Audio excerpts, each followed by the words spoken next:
Alright, before it gets dark, let's talk about bottom paint. Alright, so I got the whole bottom sanded on this old boat, and it doesn't look like it at all, but I did. The paint that was on here, it tells you a history of the boat. So the green bits, that stuff is actually copper bottom paint. This boat originally came from California. Not that has anything to do with it, but in California, these days you cannot use copper bottom paint anymore. Because in copper there is arsenic naturally occurring. It's antibacterial. It also kills marine fouling weasty beasties. So that's why they use it on the bottom. It doesn't typically come off, which is also a good thing. The red stuff is called ablative paint, which is like a chalky, plasticky paint, and it is meant to strip off as things attach to it. They can't attach to it because as they pull on the surface a little bit, they just fall off. So that stuff wears off over time. There's a school of thought now that you don't need bottom paint whatsoever with a fiberglass plastic bottom boat. You just paint it and then periodically hit it with a pressure washer and the stuff comes right off.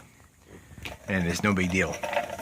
So I would like to be in that category, but this has unfortunately already been bottom painted. So I had to go around and make the surface suitable for repainting. Now ideally in this condition, because somebody put ablative paint over the old copper paint without removing that, I would have to use more ablative paint. This stuff is expensive. So what I'm going to do, I'm going to try, and this is shot anyways, I'm going to try truck bed liner. Which is kind of crazy, but if you think about it, it really isn't. Ideally, to paint this properly the right way the first time, never having to do any work, is to get a sandblaster and blast this down to the fiberglass, re-gel coat the whole thing, and start again. I don't have time for that. I don't have a sandblaster. I don't have money for that. So we're going to try, and if it fails, it fails. I have a trailer. I can put this thing on the hard anytime I can find a boat ramp and fix it. We're going to try the truck bed liner. So why am I going with truck bed liner? Well, this stuff is gritty on purpose for toughness and grip. So things don't slide around. Kind of a biomimicry of shark skin. Where's the benefit in that? Well, you have the high flow and low flow areas on the micro level across the surface. There's little bumps that create little micro turbulent bubbles, which are high pressure regions. So eventually, once those regions get charged up, instead of having fluid on the surface friction, you have fluid on fluid friction, which is pretty much nothing. So instead of my boat gliding through the water, my boat is capturing water and the water is gliding through the water. So that's just a theory. I don't know. It might work out. It might not. And I'm not going to be able to test it on this because I'm just going to go ahead and do it.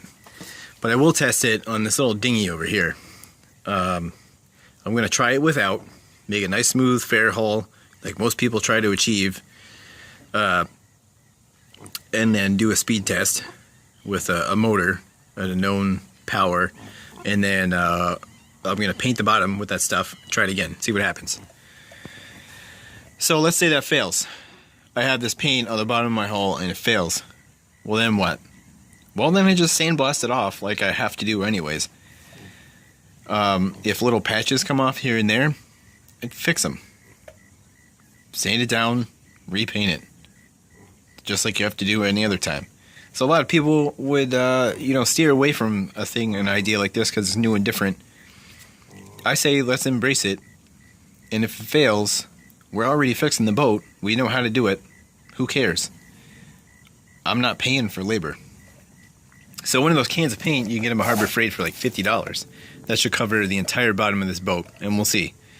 I might have to buy another one. No big deal. I planned on doing the truck bed of my truck anyways. So the other thing about that stuff is it's a good sealer. It's meant to keep your metal truck bed from rusting. So it completely seals it out, stops rust from happening. Not that rust is a problem on a fiberglass hull, but for a metal hull, that might be a thing. Yeah, so that's what we're gonna do. So as far as painting or sanding, the best idea is to get you a nice, powerful orbital sander with the holes in there so it sucks up most of the dirt and catches it in a bag. Even better if you can attach a vacuum to it. I haven't figured out how to do it on this yet, so maybe I'll do that at some point. But what you're looking to scrape off here with that, and they didn't do a good job, areas like this are going to have little raised surfaces. Airplanes. You're going to have raised surfaces of this paint, and it's not going to be stuck on there very well. What you're trying to do is when you're done, you run your hand across here, it's nice and smooth. That's it. That's all you need to do. You have scratched the surface, and it's smooth. That way when you put your new paint on there, it's going to be smooth and it's going to hold very well. That's all you have to do. It's tiring. That's the other thing. Okay, so if you have to do this for hours, holding up this heavy sander with the giant powerful motor because you bought a good one, your arms are going to go weak really quickly. So what you do, take your elbow, put it on your knee, and press the sander up like that. This is super easy. You will not get tired. I did this whole thing. It took me a couple days, and that's just because of time. No big deal. My arms didn't get tired. There's a couple spots where it was hard to get. Like back there, it was just a little too high to be able to put the sander in there. So I got my adjustable pneumatic roller seat from the Harbor Freights and, raised myself up so my knee was a little bit higher. Not a big deal. And I could roll back and forth. So instead of, moving and walking or whatever, re-kneeling in a different spot, I just rolled on my butt. So that was great. These trailer parts, they get in the way. I just sat on my ass in that region. Just sat on my butt, and it was the right height. Some of the areas working around these guys, the sander won't fit in there. So I might go back and hand sand it. I might not worry about it. Not really concerned. But you can see it's nice and scratched up, the whole surface. Kind of matte finish right now. After this, I'm going to take the pressure washer with the power surfacer, which is the spinning disc that goes in the end. I'm going to clean off all the rest of the paint that it was on here after the sanding. I'm just going to blast it once and then put the truck bed liner on. After the truck bed liner goes on, I'm going to paint the entire boat, top and bottom, the same color, because I like the white on white look. The power surfacer does take off a majority of the ablative paint. So before you go sanding on here, get yourself one of them power surfacers and blast off any loose bits that you possibly can. Any loose bits. You can see here this like scaly look. Some of that, like in this area, I believe is saltwater osmosis, which I talked about that in the last video. That's where the salt water basically soaks in underneath the defect, and then when it dries out in there, it deposits the salt behind. The water comes out, salt stays.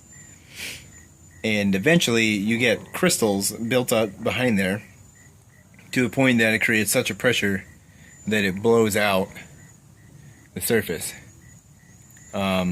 To get rid of this again, I would have to go out this with a sandblaster and take this down to essentially bare fiberglass to make this essentially 100% smooth. Not about that. I don't have that time. Is there anything else? I think I covered all of the topics. Oh, everybody says this is really hard. It's not really hard. It is really time consuming. And it looks really hard. It is not really hard. Make sure you have a gas mask on because dust is going to be blown in your face. Make sure you wear safety goggles. Not safety glasses, safety goggles. Because paint chips will get in your eyes and it hurts. I know. So this took me about 3 days, a couple hours of work after my job every day. I had been waiting, holding off on doing this project, procrastinating since about the day that I bought this boat years ago at this point. I should have done this sooner, much sooner. And I'm kind of proud I finally got it done. But that's a lesson in procrastination. This was nothing. I really made it out to be a molehill, and it was, or a mountain, and it was a molehill. This is not that hard at all. And on that note,